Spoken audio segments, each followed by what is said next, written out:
Motion sensors. They're quite simple if you break it down. There are 3 types of motion detectors that I want to go over today. 1. Audio only plays when a player is touching it. So when I run through, it should only play once. 2. Audio only plays when a player stops touching it. So as soon as I walk through, the audio plays. And 3. Audio plays when a player is touching it and stops touching it. So it'll play once when I'm inside the laser, and as soon as I walk out, it'll play again. So let's get into the explanation. The actual part that detects the player is this little laser part. It is the first variant of receiver 7, so it sends a signal telling the system to play the audio as soon as a player touches the part. You may recognize this receiver as it is the same receiver used in pressure plate. Of course, you can make everything transparent here. I'm just doing it for demonstration purposes. Receiver 1 and 2, it's a functionality used to make doors play audio. You just paste the audio ID into the image ID slot of the texture. So basically, I just have a door that moves instantly, shown by the time it takes 0.001 second, because it's the closest I'm going to get to instantaneous. Now let's get into the build. You're going to first start out by making your laser part.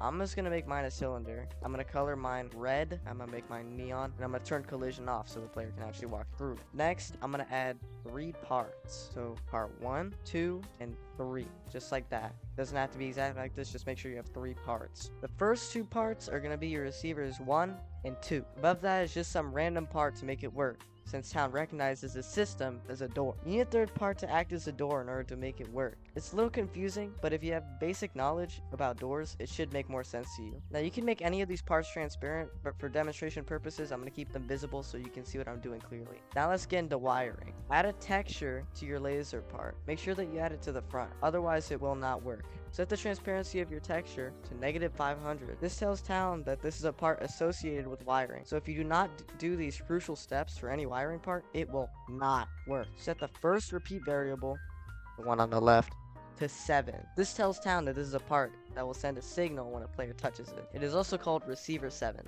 Now set the second repeat variable, the one on the right, to 1. This tells Town how the part reacts when it is touched.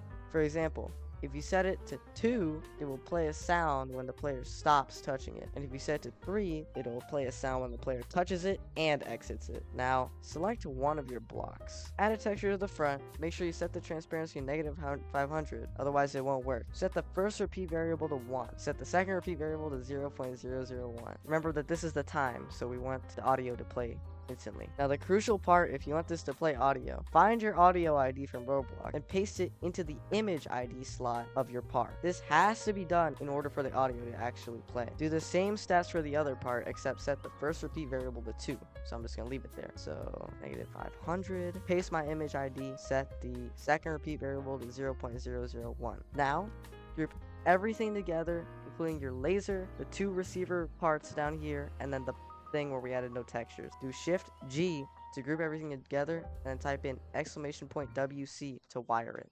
There you have it. Thank you for watching.